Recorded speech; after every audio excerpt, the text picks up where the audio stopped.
would be good to have a speaker about World War I. So I'm very pleased that Ross McMullin was able to accept.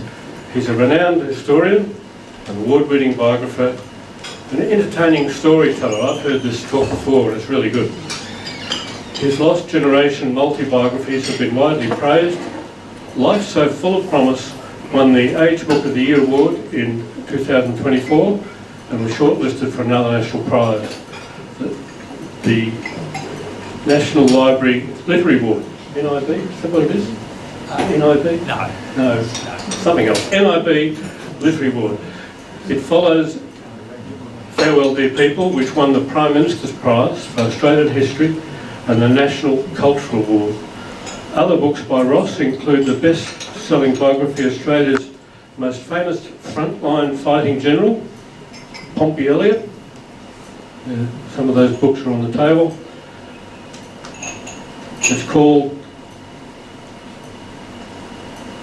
Pompey Elliot, which also won multiple awards. Ross assembled Elliot's extraordinary wartime letters in a separate book, Pompey Elliot War, in his own words. Another biography by Ross, Will Dyson, Australia's radical genius, was highly commended by the judges of the National Biography Award. In the realm of political history, Ross wrote the acclaimed ALP Centenary History, The Light on the Hill, together with another book called So Monstrous a Travesty, Chris Watson and the World's First National Labor Government. Ross is speaking today about the amazing Pompey Elliot. So over to you, Ross, and thanks once again. How's that? Good. Okay, thank you. Now, I'm talking today essentially about the second of my Pompey Elliot books, as you can see there. Pompey Elliot at War in his own words. Now, that book was different from my previous biography of Pompey. The biography was a life and time story covering his whole life, but the book I'm talking about today is not a biography, it's not life and times, and it's not his whole life. The focus is on this celebrated Australian's experience of World War I in his own words. I'm not aware of another book quite like this one for two main reasons: the way I've gone about it and the way Pompey expressed himself. The way I've gone about it is to go beyond Pompey's rich letters and diaries. I've assembled his words from wherever I could find them, not just his personal letters and diaries, but also his battle reports, orders, recommendations for awards, military correspondence, official formation diaries, and any other source that illuminated what he wrote and said. I then selected excerpts from these various sources and arranged them in a sequence that becomes a narrative. Now, between these excerpts I've inserted some brief explanatory links to provide connection and flow, but the fundamental principle underpinning the book is the subtitle, In His Own Words. That's Pompey at War in his own words. Now, besides Tim, who's here heard of Pompey Elliot? Good, that's quite a few, that's good. Pompey at War in his own words, and what remarkable words they are. I can still remember how stunned I was when I first read Pompey Elliot's remarkable letters and diaries back in 1979. 46 years ago. 46 years ago. They were so arrestingly candid and vivid that they bowled me over. Now, the aim of this book is to enable others to have a similar experience. Now, here's an envelope that contained one of his wartime letters, and you get a sense of the quality of the handwriting that I had to grapple with. Now, who was this extraordinary character, Pompey Elliot? Harold Elliot, universally known as Pompey, was Australia's most famous fighting general in World War I. A charismatic, controversial and highly successful commander, Pompey was exceptional in intellect, genuineness and resolve. An accomplished tactician and astonishingly brave, he was renowned for never sending anyone anywhere he was not prepared to go himself. A fierce disciplinarian with an explosive temper, he was exuberant, wholehearted and utterly dedicated. Pompey identified himself with the formations he commanded and with the men he led. He formed a strong bond with them and cared deeply about what happened to them. Elliot went right through the war and his leadership was compelling from the outset. He commanded the 7th Battalion at Gallipoli, where he was wounded at the landing. At Lone Pine, under his vigorous frontline leadership, 4 of his men were awarded the Victoria Cross. He led the 15th Brigade at the Western Front, where he was prominent in notable battles such as Fromelles, Polygon Wood and Villabretina, together with numerous other engagements, incidents and controversies. No Australian general was more revered by those he led or more famous outside his own command. It was not just the achievements, awards and accolades that made Elliot special, though there were plenty of each. His fame had as much to do with his character and personality, with the style of his leadership, as much as with its results. Pompey's tempestuousness generated a host of anecdotes that amused his men and disconcerted his superiors. He was frank and forthright in speech and correspondence, not one for pretence or artifice, and he was absolutely no good at guile anyway.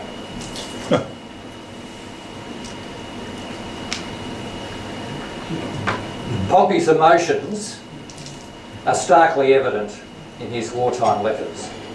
He not only wrote frankly about what happened to him and the men he was commanding, he was also frank about what he felt about what happened to him and the men he was commanding. Pompey was adamant that the war had to be fought and had to be won, and he realised that casualties were inevitable, but again and again he became extremely upset when they eventuated. That these appalling losses had devastating consequences for Australia is frequently evident in his letters. World War I remains the most terrible event in Australia's existence since European settlement. Then there is the style of Pompey's words. He wrote rapidly and fluently, with fertile imagery, a flair for simile, and an engaging turn of phrase. Some examples to give you a flavour. These trench mortar boys are there night and day like a cat watching a mouse hole, he reported in 1917.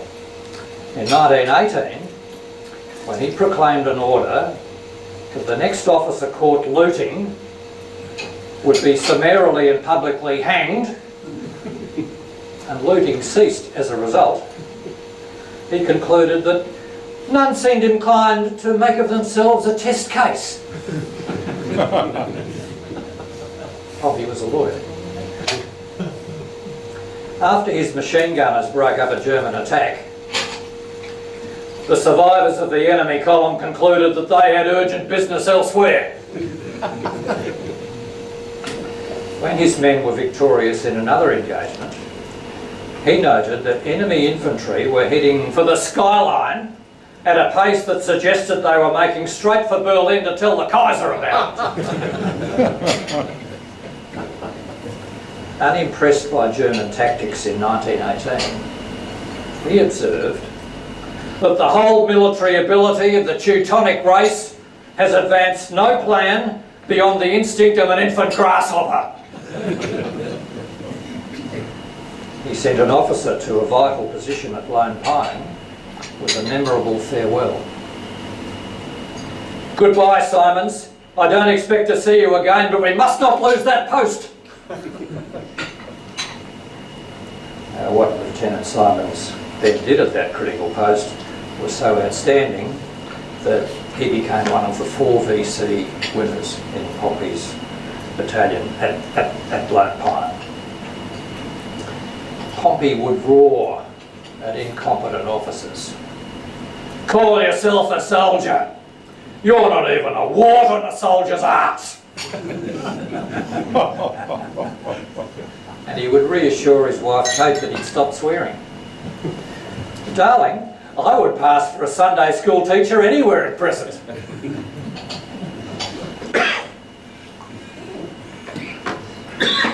Pompey's letters and diaries are lively and absorbing, not only because of his turn of phrase, but also because he was so outspoken, especially in controversy, and Pompey was often in controversy. Newly promoted to command a brigade, he was appalled by the calibre of the battalion commanders his superiors had given him. Do you desire an efficient brigade, or will any old thing do?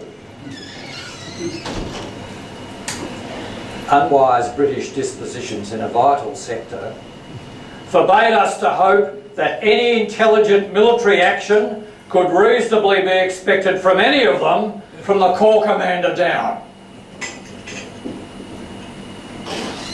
He declared after the stunningly successful counter-attack at Villa Bretana, where Pompey was more influential than anyone else, that he had to fight everybody to get permission to do it, and when it was done they were all breaking their necks to get or share the credit. Moreover, he nailed General Birdwood as being General Birdwood, AIF chief, a British general. He nailed General Birdwood as being full of a pretended affability that he imagines deceives us. When this mask disappeared during an argument, Pompey Elliot described how Birdwood commenced to jatter and gibber like a demented monkey and then flounced out with a retinue of commanders like a cock wren in his harem.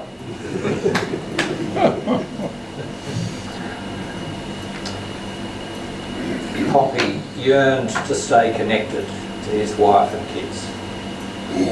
Extraordinary letters to his family.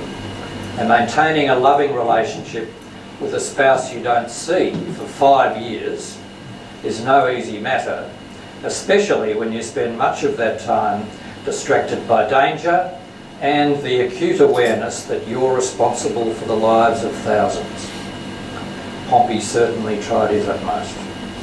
Nearly half of our wedded life will have been separated soon, dear, he wrote in January 1918. It is very sad what we have missed of each other. They were not to be reunited for another 18 months.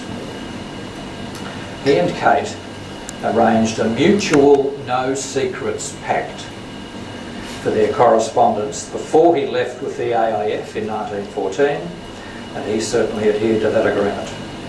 He felt motivated to make his prolific correspondence to Kate as illuminating as possible about his experiences and his emotions. This was important to them both. He wanted to tell Kate what he was going through, and she wanted to share his vicissitudes with him. And Pompey's correspondence to his young children was extraordinary. Surely no general in any combatant nation in this war managed to turn the conflict into a kind of bedtime story in the way that Pompey regularly did in his letters to his children. At the end of 1916, he wrote to his 4-year-old son, Neil, describing Western Front developments, including the unveiling of the latest military novelty, the tank, and referring to himself as Dida, which his young children called him. And as I read out this letter, just bear in mind the recipient is 4 years old. Yeah?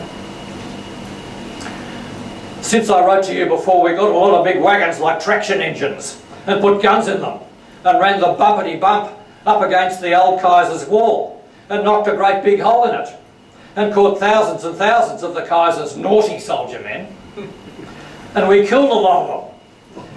And more we put in jail so they couldn't be naughty anymore.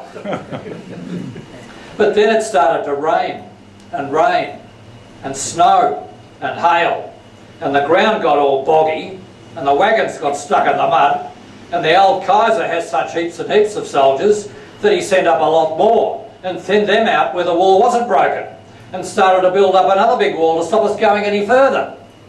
It is very, very cold here, and the Jack Frost here is not a nice little Jack Frost who just pinches your fingers so you can run to a fire to warm them, but a great big bitey Jack Frost.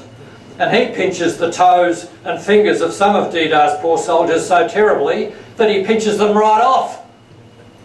Isn't that terrible? And the naughty old Kaiser burnt down every little house all around here, and Didar's soldiers have to sleep out of the mud or dig holes in the ground like rabbits to sleep in. And all the trees are blown to pieces by the big guns, and there's no wood to make fires, and Didar's soldiers have to make fires of coal, and the wagons are all stuck in the mud, so Didar's soldiers have to carry it through all the mud, and everything they eat and wear is to be carried too. And Didar's soldiers get so dreadfully tired, they can hardly work or walk at all. Isn't that old Kaiser a naughty old man to cause all this trouble? Now goodbye, dear little laddie. Give dear old mum a kiss and tell her Didar's coming home soon, and that you will grow up soon and you won't let any old Kaiser come near her.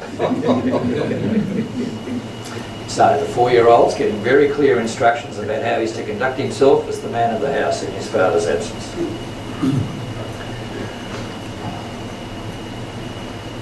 Sorry, that's Neil. I should have got that up before. 4-year-old Neil. I'd like to share some more of Pompey's words with you, and just as I do in the book, I'll link them with a few contextual sentences so the whole thing flows like a narrative, like a story in chronological sequence through the war. Pompey's favourite wartime anecdote concerned an incident that occurred when his battalion, on the march near Cairo, passed a hawker's male donkey that was taking a conspicuous interest in a nearby female of the species. Some of the boys began to laugh at the performance, which annoyed the hawker, who suddenly left his seat and, rushing towards the donkey, seized him by one of his ears and twisted it severely, with the result that the donkey lost all interest in the object of his affections. At the head of the leading company of the regiment marched the company commander, a fine, well-built, handsome young officer, carrying himself with a swing. Just behind him marched the leading platoon sergeant. Scarcely had the incident of the donkey ended when a carriage drove by containing 2 handsome but well-painted ladies, one of whom bowed and smiled at the captain, who saluted. Instantly came a voice from the ranks, "Twist his ear, Sergeant."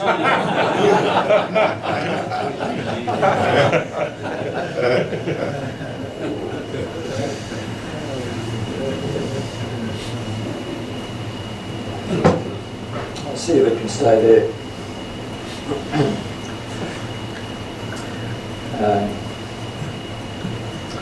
Yeah, but they're there not for funny stories, they're there for other things. All right.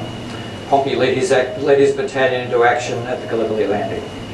He was profoundly affected by the ordeal of his Essendon boys in his unit's first boat. He never forgot it, writing about it years later with lyrical intensity. This is a letter he wrote May 1918, when he was very busy in the climax of the war, about events that occurred 3 years earlier at the landing. As they approached the shore, a machine gun opened, the bullets singing by. Soon they got the range. Men crumpled up where they sat, riddled through and through. The boat sides were pierced, the water squirted in, but the boat still swept on unswerving from her course. The rowers with their backs to the fire never missing a stroke, albeit they felt each one an imagination in the small of the back, till they fell back dead and another snatched the oar from their dying grasp. This is going into land at Gallipoli. A little red-headed laddie named MacArthur scarcely more than 18, was shot through the femoral artery and the blood spurted from his thigh as the water squirted into the boat, but in a crimson jet instead of a silver one. A sergeant attempted to bind it up. "That's no use, Sarge," he cried. "I'm done." Yet he rowed on until he swooned from loss of blood and a comrade took his place. The water gained in the boat and flowed around them, its blue turning a ghastly red with the blood of the wounded and dying. Still the hellish hail of fire continued. It did not cease when the boat grounded, but swept over them still, piercing the writhing bodies through and through. Oh, those leaden minutes of agony, how slowly, how dreadfully they passed by. I'll repeat again, that's his reminiscence 3 years later of what happened at the landing. Now Pompey was wounded himself at the landing and took weeks to recover.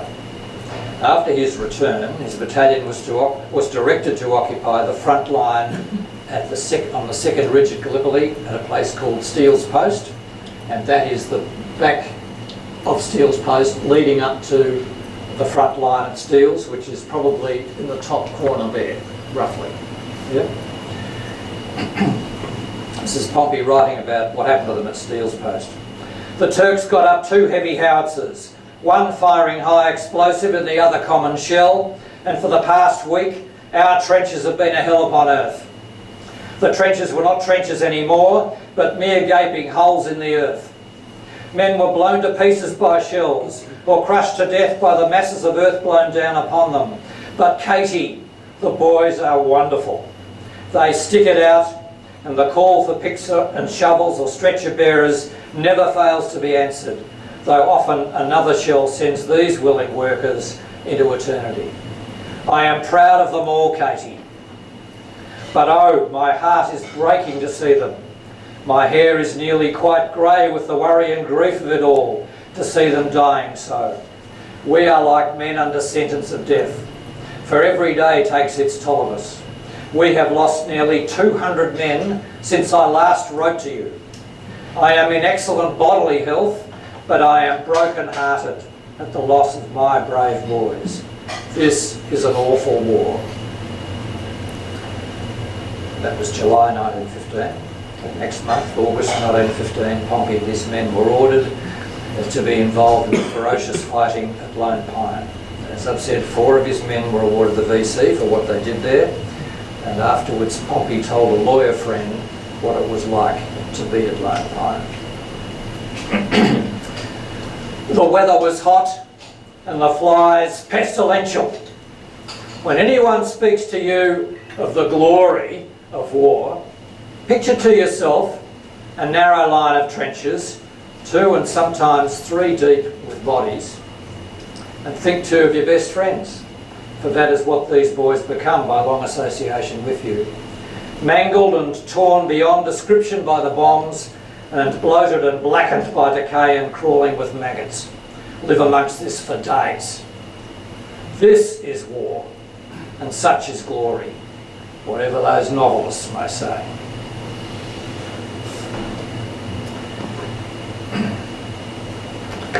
Now, after Gallipoli, Pompey was promoted to command the 15th Brigade, and he and his men went to France. In July 1916, they took over part of the British front in a quiet sector where formations new to the Western Front learned the ropes, or were supposed to learn the ropes. Pompey was amazed to receive a sudden order emanating from the British a few days later, directing his brigade to participate in an imminent attack near the village of Fromelles. A lot of you will have heard of Fromelles, yeah? Yep. I am right. Someone said they've been there, is that right? Yep. Well played. Yep. Now, I am writing this in the morning, and about 6 o'clock this evening we will start a battle. Nothing like what is going on down at the Somme, but in other wars it would be a very considerable battle indeed. I have taken every precaution that I can think of to help my boys along, and am now awaiting the signal which will launch so many of my poor boys to their death. They are all eagerly awaiting the signal, and we hope to so pound the enemy's trenches that we won't have much loss at all. I am going up to watch the assault from our front line. Our front line. I cannot stay away back here.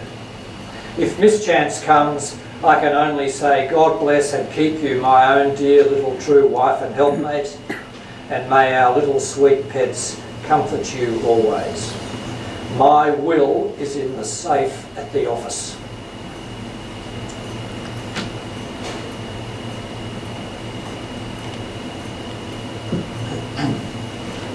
Now, the disaster of Fromelles remains the worst 24 hours in Australia's entire history since European settlement.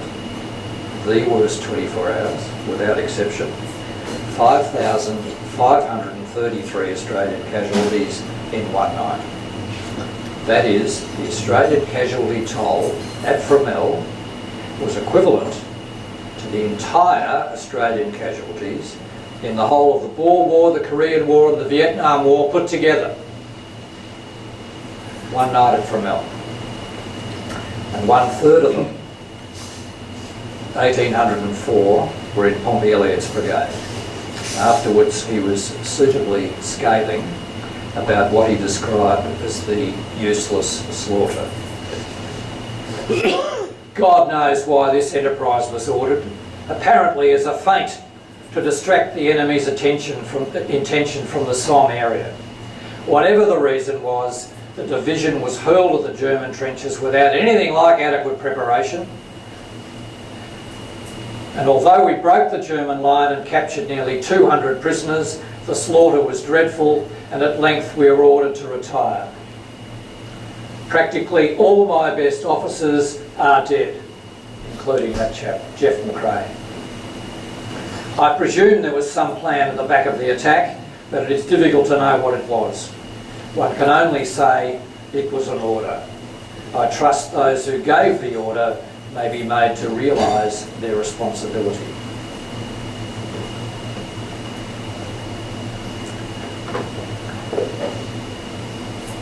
Anyone know who that is?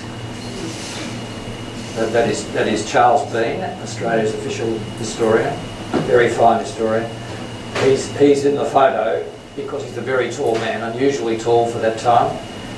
So just to demonstrate, there's a lot of mud around in the 16-17 winter. During the last hours of 1916, Pompey's mood was bleak. I do miss poor Jeff McRae very much. He's the one who was the previous image, killed at Fromelles, leading the 60th Battalion forward. I do miss poor Jeff McRae very much.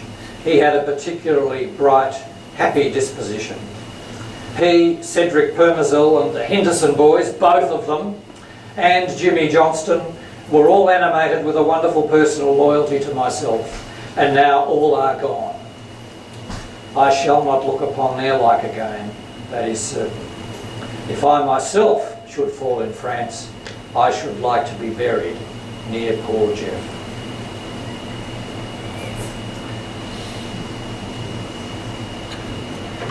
At the end of this soul-destroying 1916-17 winter, the Germans carried out a strategic retreat to their heavily fortified Hindenburg line.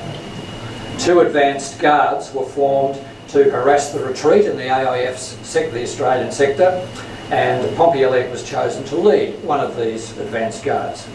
His formation proceeded to advance successfully across open country, such an uplifting contrast to the depressing boggy trenches they had left behind them. And Pompey's morale was similarly transformed. My word, Katie, my boys have been for themselves. They far outreached the British and even the other Australians, and for 3 whole days we were absolutely forbidden to advance one step further to allow the others to catch up on each side of us.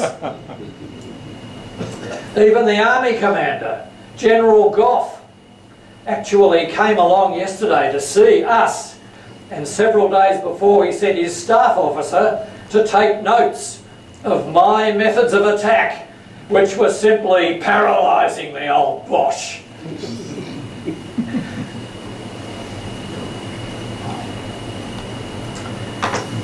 This is the landscape at Polygon Wood, September 1917. The Battle of Polygon Wood was intended to be a combined attack involving Australian and British formations on the 26th of September 1917, but the Germans had other ideas. The Germans knew we were going to attack soon, so they thought to disarrange our plans by attacking us, and after a fearful bombardment, attacked at dawn of the 25th, okay, the day before, yep. Attacked at dawn of the 25th, and then came on in thousands. My boys of the 58th Battalion were in the front line, and despite dreadful casualties, stood firm, but the British battalion alongside could not stand, and they broke and ran. Now, this German breakthrough alongside the 15th Brigade caused substantial problems for Pompey and his men, all the more when the 98th British Brigade, which brigade these chaps belonged to, who'd been driven back, the 98th British Brigade, back at their very rearward headquarters, claimed that their men had regained their portion of the front line when they had not, and Pompey's men could see they hadn't. So Pompey knew. They believed the British brigadier, of course, rather than the cranky Australian one. Pompey wrote a report afterwards, a battle report, which was standard to do a battle report. No battle report by any by any commander in any army from any country was like the report that Pompey Elliot delivered at the end of the Polygon Wood battle. One sentence at this stage from it. Not a normal sentence that you get in an average, typical sort of official report. No reliable information whatever could be got from the 98th Brigade as to the situation on their front, or even as to the situation of their troops. So that Dopey Brigade back there alongside me, they had no idea where their men were. That's what he's saying in an official document. Nevertheless, Pompey Elliot's superiors, now look, even further back than brigade level, insisted that the planned attack on the 26th had to proceed, even though the Germans had comprehensively disrupted the arrangements. And the Germans are still here, holding the British front line and firing enfilade at Pompey's men that are holding their part of the front line here. They say the attack's still got to go ahead. Pompey felt appalled at the task, his words at the time. In particular, he was unconvinced by the assurances he was given that the British would advance alongside his men, and this scepticism was vindicated. See, what he was told was, you've got to rearrange the planned attack to take account of the disruption the Germans have caused, but we're still going ahead to have it. Here are different new battalions that you're going to have to run it. I know you don't know them at all, and you've never trained them, they haven't been in this area before, but the attack's got to go ahead. Pompey concludes this as lunacy, but he does his best to go ahead with it. And one of the things he was told by his superiors is that the British will overnight, during the night before the attack proper on the morning of the 26th, they will come forward during the dark and recapture their portion of the front line, and they'll be ready to go and do the attack proper alongside you on the morning of the 26th. Pompey was appropriately unconvinced by the assurances he was given that the British would advance alongside his men, and his scepticism was of course vindicated. He's writing to Kate after the battle. Suddenly the mist lifted, and it was seen that the British had not come on at all, and that instead there was a quickly opening gap nearly a mile deep on our right as his men are advancing to do the attack. This caused further immense difficulties for Pompey and his brigade, and while he was directing this complex battle, he received distressing news. I heard that my brother George had been mortally wounded. That's George. He had been struck by a fragment of shell on the head and back and could not recover. George Elliot, captain university football team in the VFL. He's in the AIF as a doctor, and he's serving in a unit alongside Pompey's as a doctor. Pompey felt swamped with grief for George, who was not far away. They brought the news to me when I was tied to my office directing the fight, and I could not go to him, though they said he was dying. I hope never to have such an experience again. The effort to concentrate my thoughts on the task of defeating the enemy as the messages came through, revealing each move and the changing phases of the battle to me, seemed as time went on to turn me into stone. And half the time I was like a man sleepwalking. Moreover, during the battle, Pompey also received alarming news about his solicitor's practice back in Melbourne. Oh, Katie, as if my other troubles were not enough. I was told that Mr. Roberts has been speculating and lost his money and has been making me liable through the partnership for thousands of pounds of his debts. About £5,000 altogether. Now, this is 1917.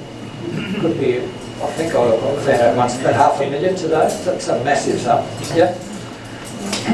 Try not to worry, darling. It is a bitter blow to me. I think I could have the villain put in jail, but it would only cause a scandal and probably ruin the business without releasing me from debt in the slightest. Now, despite these shocks, Pompey's dynamic leadership, which included a famous frontline visit that sorted out the confusion and revived the attacking impetus, paved the way for an outstanding victory at Polygon Wood as the man he led secured his brigade's objectives and those of the British alongside as well. Magnificent achievement. We have had a wonderful battle and a wonderful victory. My boys have simply covered themselves with glory. Many have fallen, but we have in this fight stamped our fame on a higher pinnacle than ever. General Plumer says, "My boys saved the whole British Army." Now, Pompey was exhausted after Polygon Wood, but he was sufficiently perturbed about something Kate had mentioned in a recent letter to scrawl a hasty note to his 5-year-old son. So he's so buggered he couldn't even write to Kate. But there was something that she said recently that he regarded as a matter of the utmost urgency that he had to write to his 5-year-old son about.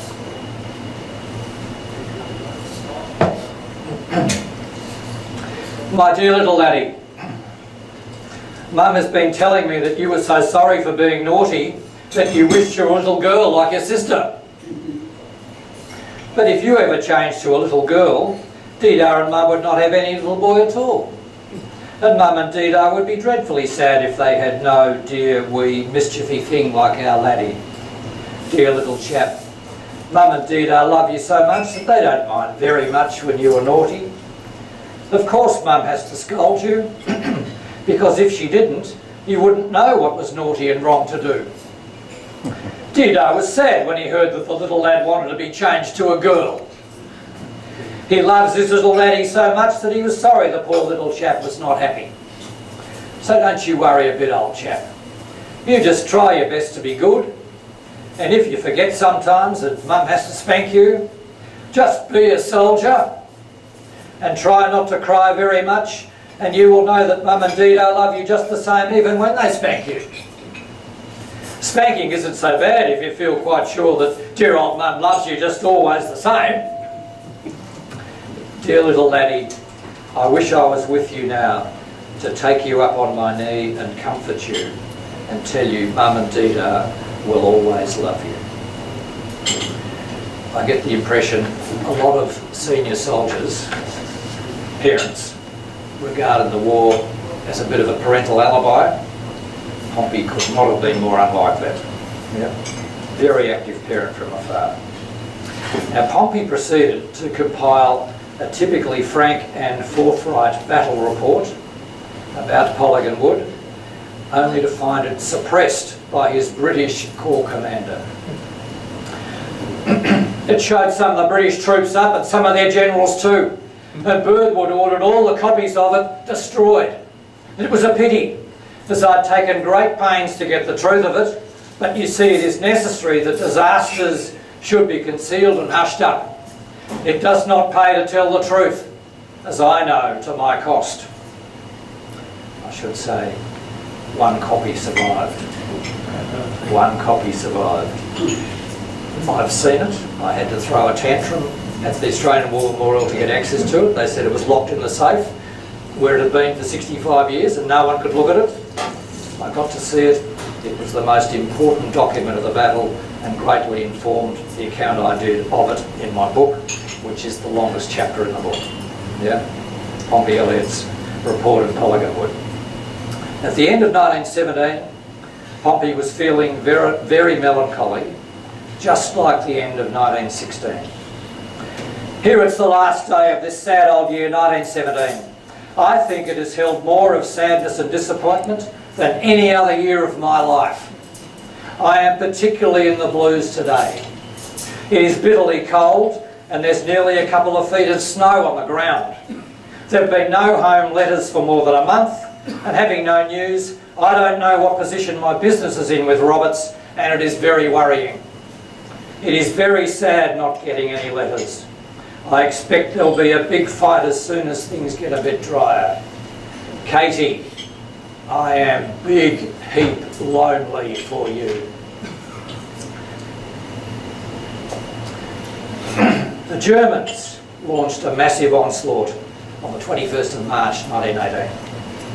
The British were driven back no less than 40 miles, 40 miles. It's a hell of a long way in the context of a war that's been essentially stagnant for years. Yeah? There's widespread concern that the war might be lost. Pompey sensed this was the climax of the war, and all his drive and verve returned as the Australians are rushed to the rescue. Australians were influencing the destiny of the world in 1918 more than any other year in our history, before or since, and Pompey and his brigade were front and centre in these dramatic events, which Will Dyson has depicted in this fine drawing. Will Dyson biography that I wrote of him was my PhD. It's on the far left there of the books. Whoops, that's not the drawing, I've missed one. Missed two. There's the drawing. Sorry for missing the images. There's the drawing. Now, what is special about this is you've got, on the left there in the middle distance, Australians are arriving, they're coming to the rescue, British being driven back scores of miles, and as you can see there, the civilians, woman with her hand up, no men of military age, you can see there, women, old bloke, kids. What she is doing with that gesture with the hand up, she is saying to fellow retreating civilians who've left their homes because they're in the path of the German advance, she's saying, I have seen the Australians, they are here. We can now turn around and reoccupy our homes because they will stop the Germans. Yeah.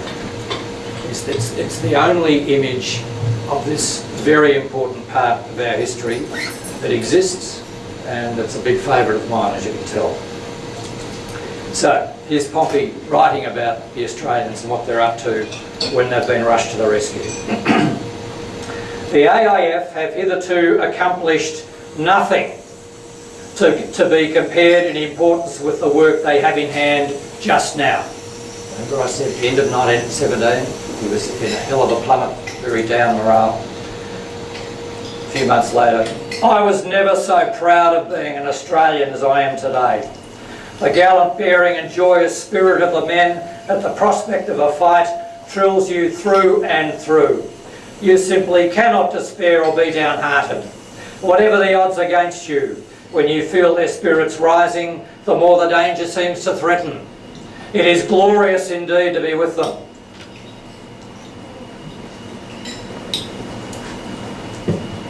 During the crisis, Pompey's brigade was directed to occupy the village of Hedoville. Marched all night on a rainy, cold night to get there.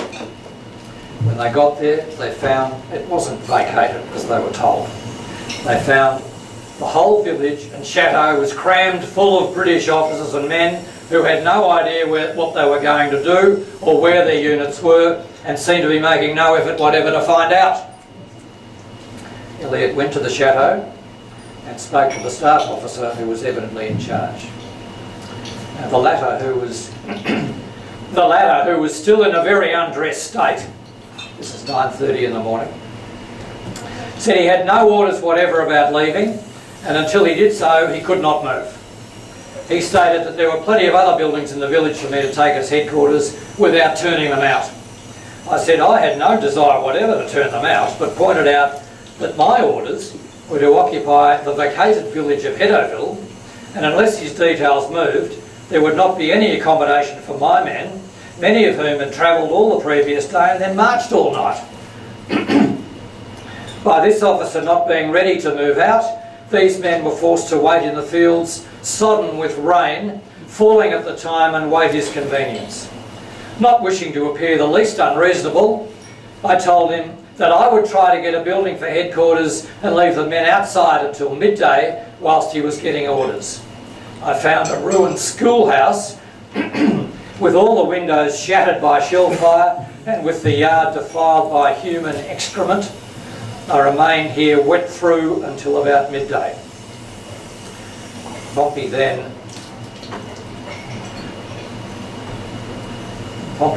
returned to the chateau and asked for that staff officer. He told me that his division had moved, and until he got orders from them as to where he was to go, he could not move. I asked him where his division was. He did not know. I asked, had he sent anyone out to find where it was? No. I then saw that the blighter had no intention to move, that they were very comfortable there and didn't want to move, and would take mighty fine care they didn't get orders.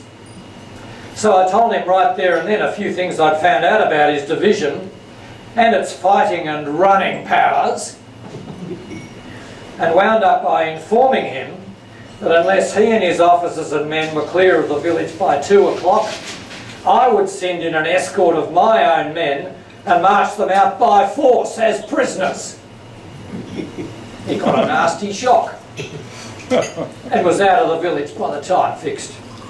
He then had to hide to complain to his division of the way I had treated him.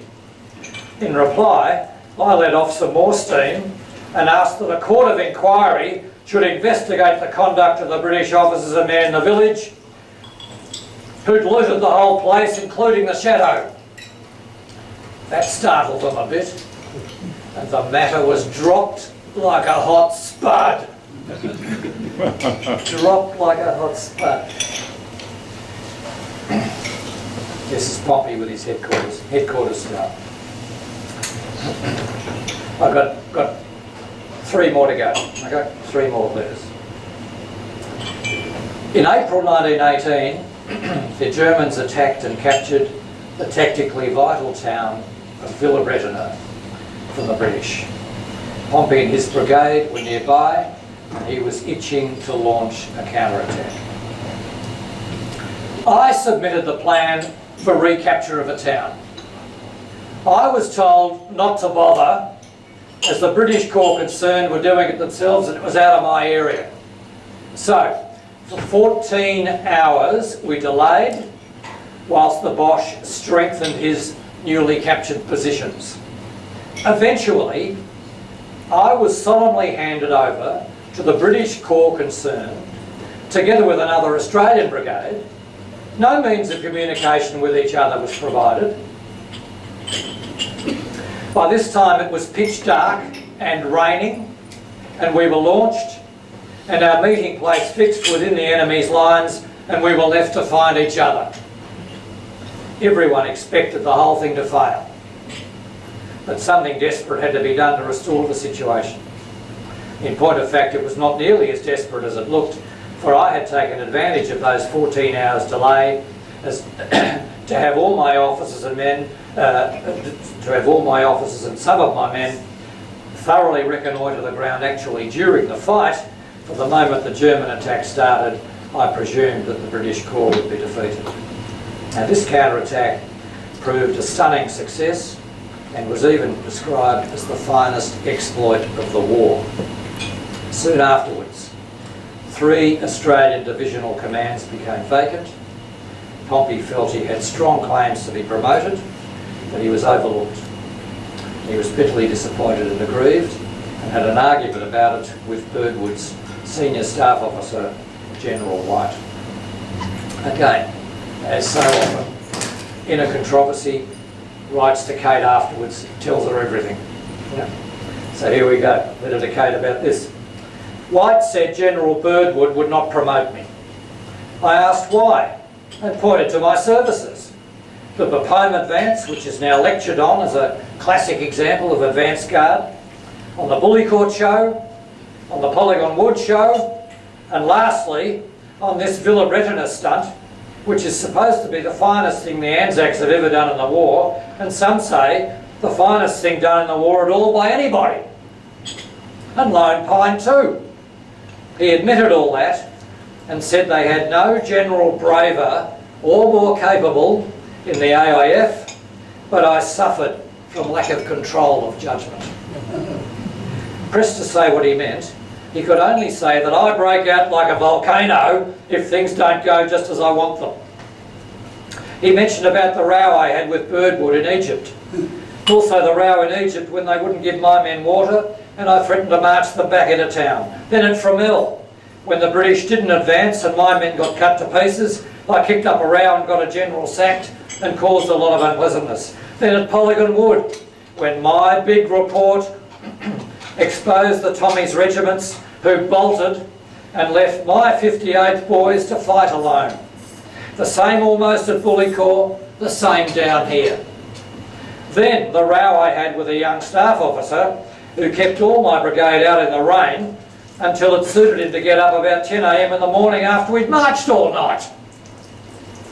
Then when we got down here, I found British officers stealing champagne wholesale, and I arrested them and threatened to shoot them if it did not stop, for I could not stop my men stealing wine if the officers would persist. Now that seems to have led to a row. Now would you believe it possible that they are now dragging all this up to show I am not fit for a higher job? It is amazing and incredible.